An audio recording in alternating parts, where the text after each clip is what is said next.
students, welcome to CR International online classes. बेटा आज हम कक्षा 10 का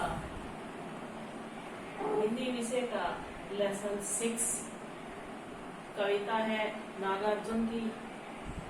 कविता का नाम है फसल। वो पढ़ेंगे आज। इससे पहले संगीता मैडम ने आपसे नागार्जुन की ही कविता पढ़ाई थी, तंतुरित मुस्कान। उन्हीं की ये दूसरी कविता है जो आज हम पढ़ेंगे। इसका नाम है फसल।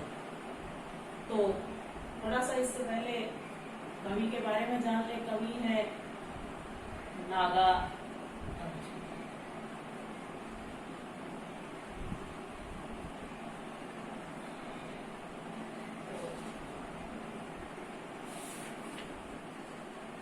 तंतुरित मुस्कान में कवि ने बताया था कि एक शिशु की मुस्कान होती है, वो छल से रहित होती है। बड़े व्यक्ति के मुस्कान में दिखावा होता है, छल कपट होता है। और जो एक शिशु होता है, बच्चा होता है, वो एक कहते भी हैं कि बच्चा तो भगवान का रूप होता है, इसलिए उसकी मुस्कान बहुत ही कोमल होती है।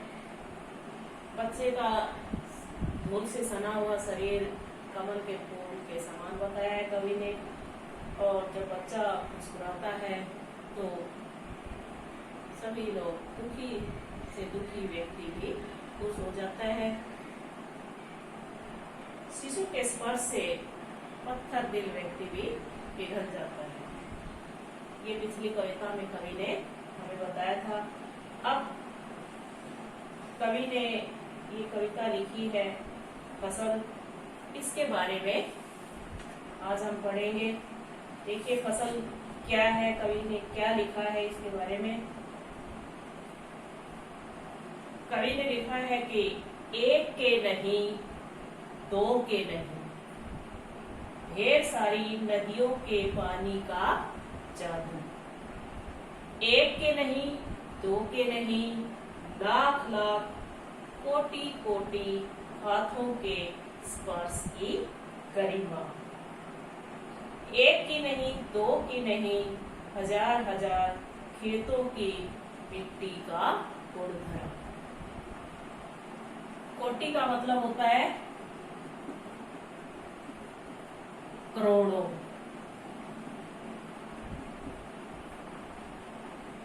और गरिमा, गरिमा का अर्थ होता है गौरव।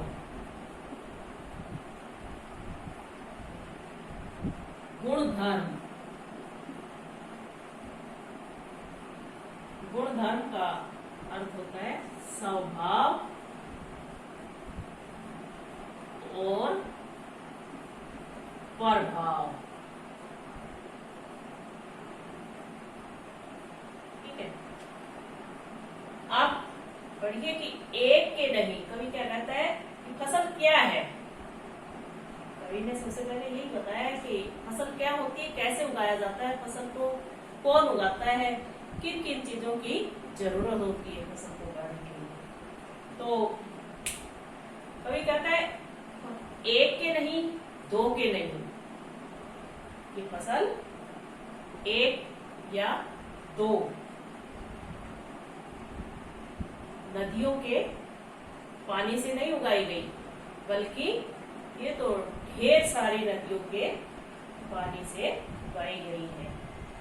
इस कविता में कवि ने फसलों की गरिमा पर प्रकाश डालते हुए बताया है कि ये जो खेतों में फसलें उगाई जाती हैं, ये एक या दो नदी के पानी से नहीं उगाई जाती, बल्कि इसमें बहुत सी नदियों के पानी से सिंचाई की जाती है, तब फसल जाकर फसल उगती है। एक के नहीं, दो के नहीं, लाख लाख कोटि कोटि हाथों के स्पर्श की गरिमा। अब कवि बताता है कि इस फसल को तैयार करने में एक व्यक्ति की या दो व्यक्ति की मेहनत नहीं होती, इसमें भी लाखों करोड़ों लोगों की मेहनत होती है, लाखों करोड़ों लोगों के स्पर्श की गरिमा होती है, यानी लाखों करोड़ों लोग मिलकर मेहनत करते हैं, तब जाकर फसल उगाई जाती है। एक की नहीं, दो की नहीं, हजार हजार खेतों की मिट्टी का गुणधर्म। अब कवि कहता है कि फसल को न उगाने के लिए न जाने कितने खेतों की मिट्टी का गुण और स्वभाव इसमें समा जाता है। यानी एक ही तरह की मिट्टी में फसल नहीं उगाई जाती। अब देखो, हर जगह की अलग मिट्टी होती है, कहीं दोमट मिट्टी होती है, कहीं बालू मिट्टी होती है, कहीं चिकनी मिट्टी होती है, कहीं लाल मिट्टी होती है। तो कवि कहता है कि फसल को उगाने के लिए अनेक प्रकार की मिट्टी का प्रयोग किया जाता है। कहने का मतलब है कि फसल को उगाने में हमारे देश के सभी लोग मेहनत करते हैं, यानी सभी लोगों की मेहनत की का फल है ये। इसीलिए कवि बताता है कि फसल को उगाने में बहुत से लोगों की मेहनत लगाई जाती है। एक बार फिर से देखिए कि एक के नहीं, दो के नहीं, ढेर सारी नदियों के पानी का जादू। कवि कहता है कि फसल को उगाने में एक दो नदी का पानी नहीं लिया जाता, बल्कि अनेक नदियों के पानी से फसलों की सिंचाई की जाती है, तब जाकर फसल उगती है। एक के नहीं, दो के नहीं, लाख लाख कोटि कोटि लोग हाथों के स्पर्श की गरिमा, यानी फसल को उगाने के लिए एक या दो लोगों के हाथों का स्पर्श नहीं होता, बल्कि अनेक लोगों, लाखों करोड़ों लोगों के मेहनत का फल होता है। लाखों करोड़ों लोग मेहनत करते हैं, जब जाकर फसल उगती है। एक की नहीं, दो की नहीं, हजार हजार खेतों की मिट्टी का गुणधर्म।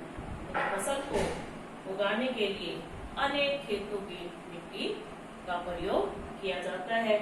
इन फसलों में अनेक तरह की मिट्टी का प्रयोग होता है। कई लाल मिट्टी होती है, कई दोमट मिट्टी होती है, कई काली मिट्टी होती है। तो सब तरह की मिट्टी का स्वभाव इन फसलों में आ जाता है। और कहने का मतलब है कि फसल को उगाने में हमारे देश के सभी देशवासी मेहनत करते हैं, तब जाकर फसल उगाई जाती है। अब इस पैरे से प्रश्न बनते हैं कि फसल को किसका जादू बताया गया है। आप नोट करना चाहें तो नोट भी कर सकते हैं कि फसल को किसका जादू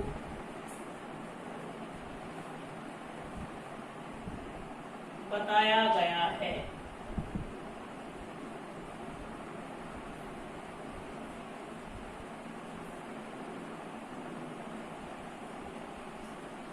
पहला प्रश्न आता है कि फसल को किसका जादू बताया गया है।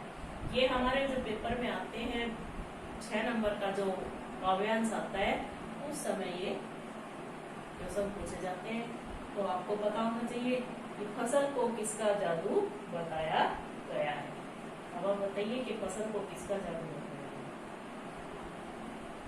उत्तर क्या होगा? फसल को जल का, किसका जादू बताया गया है? जल का। फसल को जल का जादू बताया गया है। इसी का दूसरा प्रश्न पड़ेगा, हाथों के स्पर्श की महिमा का क्या आशय है, यानी इसका क्या मतलब है। तो उत्तर में क्या लिखेंगे?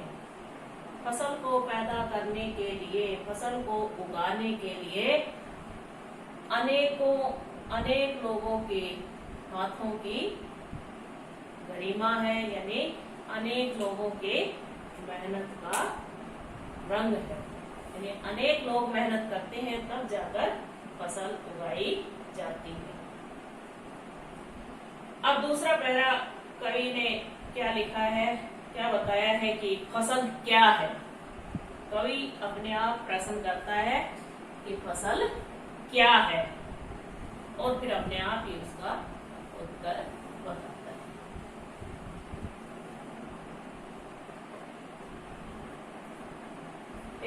फसल क्या है? कभी अपने आप प्रश्न करता है, जो खेतों में ये फसल उगाई जाती है क्या है, आखिर होती क्या है? और इसका फिर अपने आप ही उत्तर देता है। फसल क्या है?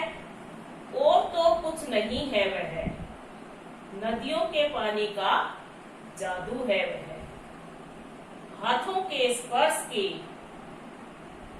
महिमा है, भूरी काली संदली मिट्टी का गुणधर्म है, रूपांतर है सूरज की किरणों का, सिमटा हुआ संकोच है हवा की थिरकन का।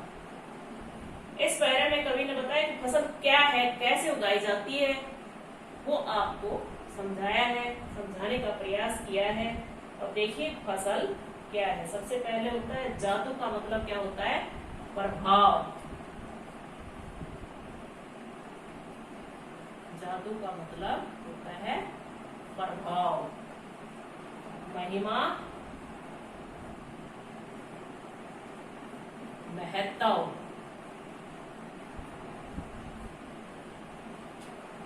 संदली एक प्रकार की मिट्टी होती है। संकोच का मतलब होता है सिकुड़ना।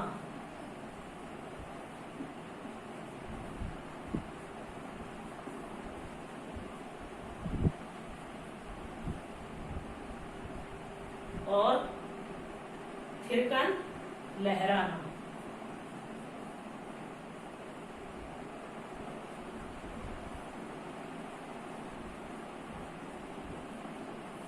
ये तो वर्ड मीनिंग है। अब देखिए कि फसल क्या है? और तो कुछ नहीं है वह, नदियों के पानी का जादू है वह, हाथों के स्पर्श की महिमा है, भूरी काली संदली मिट्टी का गुणधर्म है, रूपांतर है सूरज की किरणों का, सिमटा हुआ संकोच है हवा की थिरकन। यानी वो गुण बताए हैं कि किन किन चीजों की आवश्यकता होती है फसल को उगाने में, फसल पैदा करने के लिए किन किन चीजों की आवश्यकता होती है, कौन कौन से तत्व होने चाहिए। तो देखिए कवि अपने आप से ही प्रश्न करता है कि खेतों में जो ये फसल उगी हुई है ये होती क्या है, आखिर क्या है ये, और फिर अपने आप ही उत्तर देता है कि ये फसलें और कुछ भी नहीं है। और तो कुछ नहीं है वह, कि ये फसलें और कुछ नहीं है। क्या है तो फिर नदियों के पानी का जादू है, बल्कि पानी के जो हमारी नदियों का पानी है, नदियों का जो पानी है उसे अमृत के समान माना गया है। उनसे सींचकर, उस पानी से सींचकर इनको उगाया गया है, पुष्ट किया गया है। हाथों के स्पर्श की महिमा है। और क्या है? एक तो नदियों के पानी से सींचकर उगाया गया है, और कुछ भी नहीं है। जो हमारे नदियों का अमृत के समान पानी है उससे सींचकर इन फसलों को उगाया गया है। दूसरा क्या बताया है कि ये किसानों के हाथों का स्पर्श है, यानी उनकी मेहनत है, उनका स्पर्श पाकर ही, उनकी मेहनत से इतनी अधिक फलती फूलती है। और भूरी काली मिट्टी, संदली मिट्टी का गुण धर्म है, यानी इस फसल को उगाने के लिए फसल कहीं भूरी मिट्टी में उपजती है, कहीं काली मिट्टी से उपजी है, तो कहीं संदली मिट्टी से उपजी है। संदली भी एक प्रकार की मिट्टी होती है, जैसे भूरी काली होती है ऐसे ही संदली भी एक प्रकार की मिट्टी होती है। तो कवि ने बताया कि फसल क्या है? कुछ नहीं है। एक तो पानी का जादू है, एक लोगों की मेहनत का फल है, और तीसरा क्या है? ये अनेक प्रकार की जो मिट्टी है उससे उगी है। इसका मतलब ये मिट्टी, तरह तरह की जो मिट्टी है उनका प्रभाव इसमें समाया हुआ है। रूपांतर है सूरज की किरणों का। ये फसलें सूरज की किरणों का रूपांतर, रूपांतर का मतलब होता है बदला हुआ रूप है, यानी सूरज की किरणें इन्हें उष्मा देकर, गर्मी देकर फसलें कब पकती हैं? तो मार्च में कहते हैं ना थोड़े गर्म दिन आएंगे तो फसलें पकेंगी। भाई जनवरी में सर्दी होती है तो फरवरी में भी थोड़ी ठंड होती है, उसके बाद जब थोड़े थोड़े गर्म दिन आने शुरू होते हैं तो फसलें पकना शुरू होती है। तो इसलिए फसलों को पकने में सूरज का भी योगदान होता है। हवाओं की सिमटा हुआ संकोच है हवा की थिरकन का, यानी हवाएं भी इन फसलों को पुष्ट करने में अपना योगदान देती है। तो कहने का मतलब है कि फसलें किन किन चीजों से मिलकर बनी होती हैं।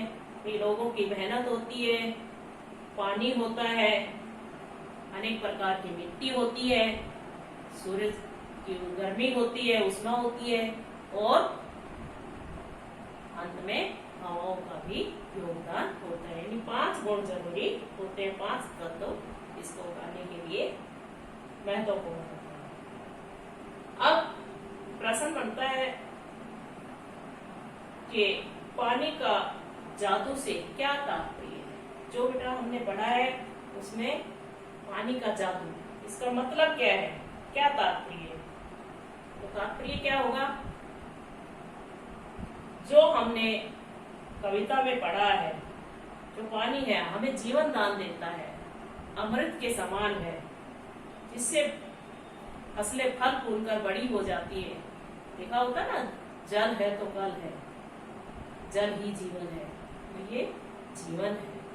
इसलिए पानी का जादू से मतलब है ये अमृत के समान है। ये फसल को उगाने में एक बहुत ही महत्वपूर्ण तत्व है, जिससे फसलें पैदा होती हैं।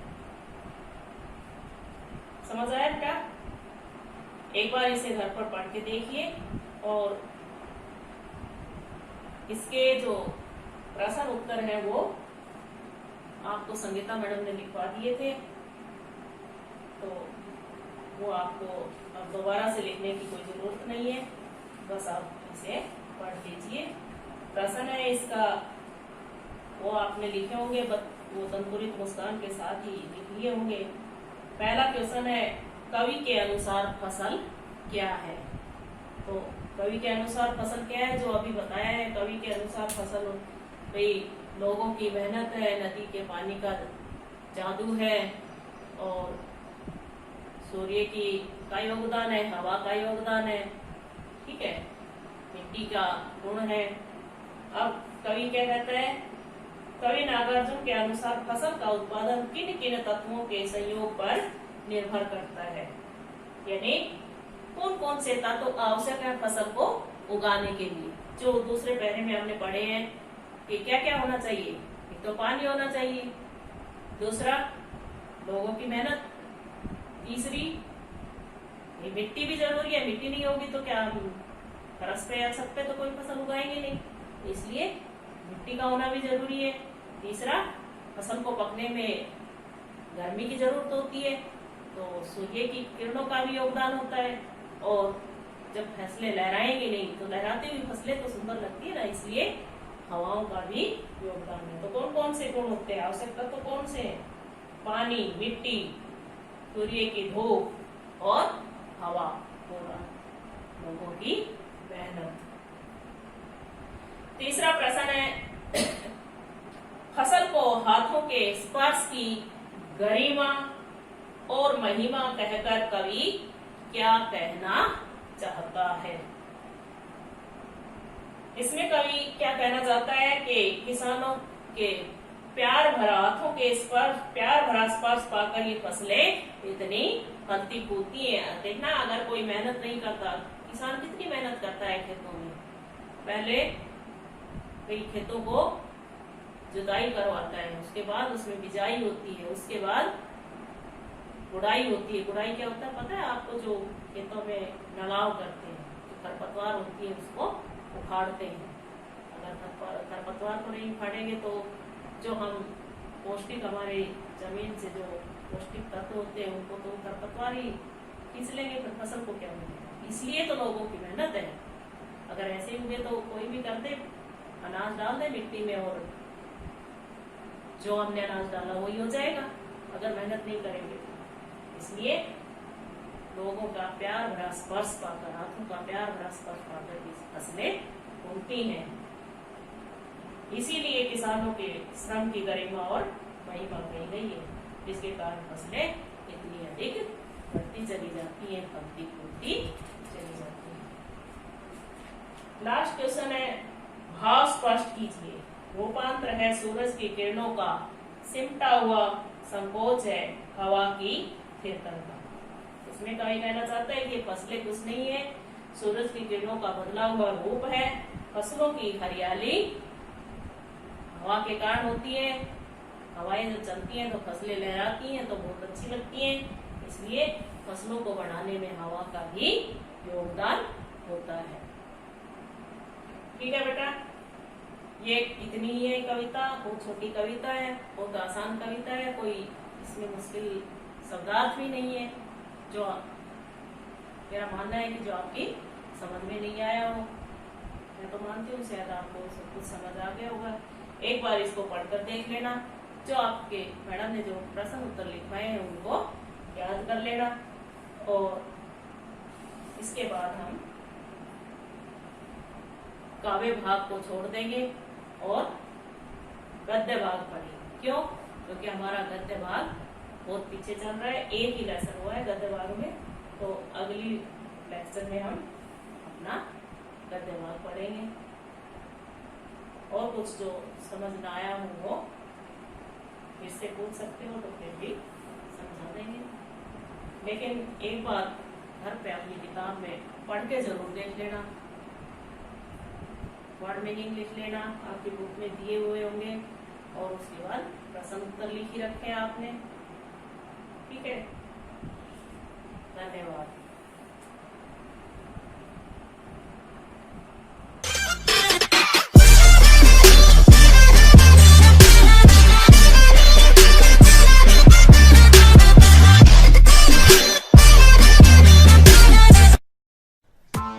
Press the bell icon on the YouTube app and never miss another update.